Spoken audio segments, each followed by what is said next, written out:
잇따르는 전세 사기에 30대 청년이 스스로 목숨을 끊는 안타까운 일이 최근에도 있었는데요. 사회적 재난의 시작은 이제부터라는 우울한 전망이 나옵니다. 국회가 이른바 깡통전세 특별법 제정 논의에 나서야 한다는 목소리가 커지고 있습니다.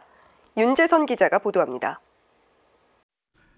지난달 말 인천에서 스스로 목숨을 끊은 전세 사기 피해자 30대 청년을 추모하기 위해 모인 이들입니다. 120억 원대 전세 사기 혐의로 구속된 이른바 건축왕으로부터 보증금을 돌려받지 못한 피해자와 시민들의 추모 행렬이 이어집니다.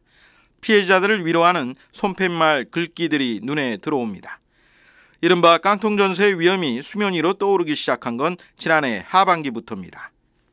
깡통전세란 주택담보대출과 전세보증금의 합이 매매가를 웃도는 전세 매물을 일컫는데요. 경매로 넘어간다면 전세보증금을 떼일 수도 있는 위험한 주택입니다.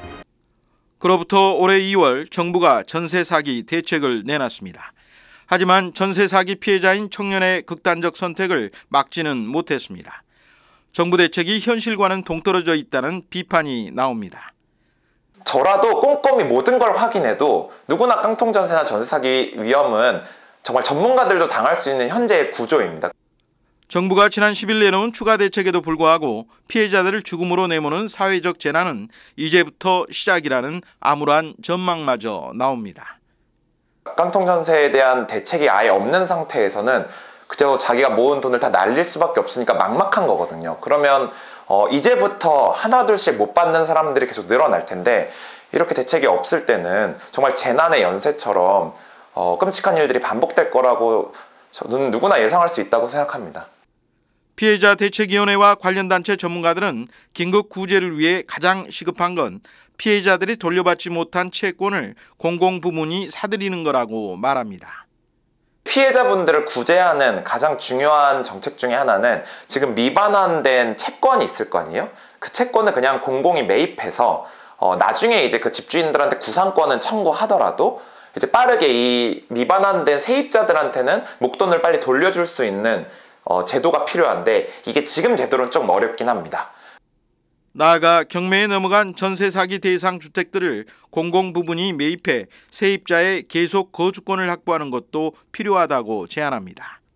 전세 사기가 발생한 주택이 있으면 그걸 이제 경매에 넘어갈 거 아니에요? 그 경매를 그냥 공공이 빨리 매입을 하면 공공성이 그 주택들이 확보되는 거예요. 그러면 입주자가 만약에 거기서 계속 살고 있더라도 공공주택이 되면 이사갈 이유도 없잖아요. 그러면 계속 거주권까지 보호되는 거고 이제 공공주택이 늘어나는 거니까. 아울러 임대인의 다양한 정보 공개를 의무화하고 전세가율을 통제할 수 있는 예방책도 함께 마련돼야 한다고 주문합니다. 정부의 의지가 부족하다면 지금 당장 국회라도 이른바 깡통전세 특별법 제정 논의에 나서야 한다는 목소리가 커지고 있습니다. CPBC 윤재선입니다.